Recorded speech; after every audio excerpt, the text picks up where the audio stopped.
I recently had a tumor removed and learned the spiritual significance was blocked communication and suppressed anger. So in efforts to free myself and maintain my wellness, I need to say this.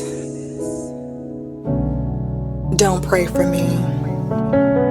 Not because I don't believe in God, but because your heart is far from the divine, far from mine. You said you were angry because my life seemed easier than yours, but how can a parent wish their child struggled more? And yet you did when it came to me. Never mind your own life's choices. You refuse to take accountability for your own misfortune, but instead opted for the audacity to say you're praying for me, though you view me with the eyes of jealousy. Don't pray for me. Not because I don't need prayer, but because despite your religious title and degrees, you still haven't mastered your energy. Your spirit is unsettled and emotional sobriety seems unfamiliar. One moment you're up, the next you're down. Today God said this when yesterday it was the opposite. You're all over the place and yet no further than where you've been. Your prayers have yet to fully work in your own life because the space from which you pray is laced with exhaustion, misalignment, and fear. Don't pray for me. It's clear. We're not even dealing with the same God.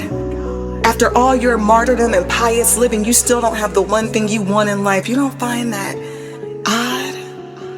You dwell in the realms of secrecy, confusion, deception, and indecision. Your constant state of unhappiness and desperation is the proof and manifestation, but yet you demonize my spiritual gift of sight and divination, the tools God gave me for spiritual revelation. Tell me you are praying for yourself.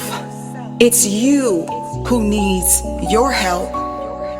You let yourself go trying to save everybody else. You refuse to look in the mirror for fear that the image may get clearer and you won't like what you see. See, the truth is you've been living in misery, begging for company.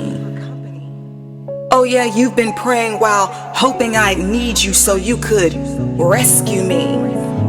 How high you must feel when a bitch is down bad. You're the first one there when somebody is sad, but when it comes to expressing my joy and sharing my wins, you only seem half glad, and in many ways dismissive. Yet, I'm supposed to miss this relationship dynamic, the one where you refuse to admit and deal with your demons, and I'm supposed to just take it? Where you spiritually bypass everything with a "how you doing, I'm praying for you" text message? No, please don't pray on me. Pray for me. Because I believe in spiritual consent. And I haven't given it to you.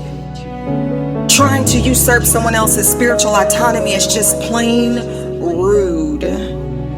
My words and tone may shock you and come as a surprise, but I'm living in a new paradigm and you're just waking up to the fact that time ran out a long time ago. You and I both know it was a miracle that I let you back in before, thinking it was healing, thinking we were mending to become something more, only for the dormant poison in your soul to resurrect again to signify an inevitable end. I braved myself to tell you a truth and you came for me in the worst way. My spiritual assignment you denied. I guess you'd rather be blind because you hated what I could see. That God chose me, casting doubt on my calling and gifts to yet again choose someone else's side over mine. Was it worth it? No more using me as target practice for your insecurity. See, what you haven't understood is prayer can never supersede action, and your actions have spoken louder than your words. It's not the things you blindly say on your knees, it's the betrayal, the backdoor conversations with that low-key hate that God heard. You couldn't possibly pray for me because prayer is habitual energy. It's a heart posture based in authenticity. I know you think you mean well, but keep your prayers focused on yourself. I don't need the toxicity. Your wounds are still oozing, hoping to find someone to love you, but the genuine love and support you conceived, you shoved away, and you've pushed me to the place of no return. I acknowledge the love I've had for you, but I won't continue being burned. Don't confuse my distance with unforgiveness. This is overdue acceptance of what has been for me lifelong. This is me righting the wrong. So if you want something to pray for, pray you find rest from the spirit of comparison and the lack of self-love that has plagued you. The belief that struggle equals nobility and that someone is coming to save you. May you learn what true prayer is and how to harness its power with true integrity. Become the light you claim to represent, and you won't need to offer anybody prayer. They'll come asking. Become your greatest version and manifest a life worth wanting. Make proof of your power by enacting your own divinity.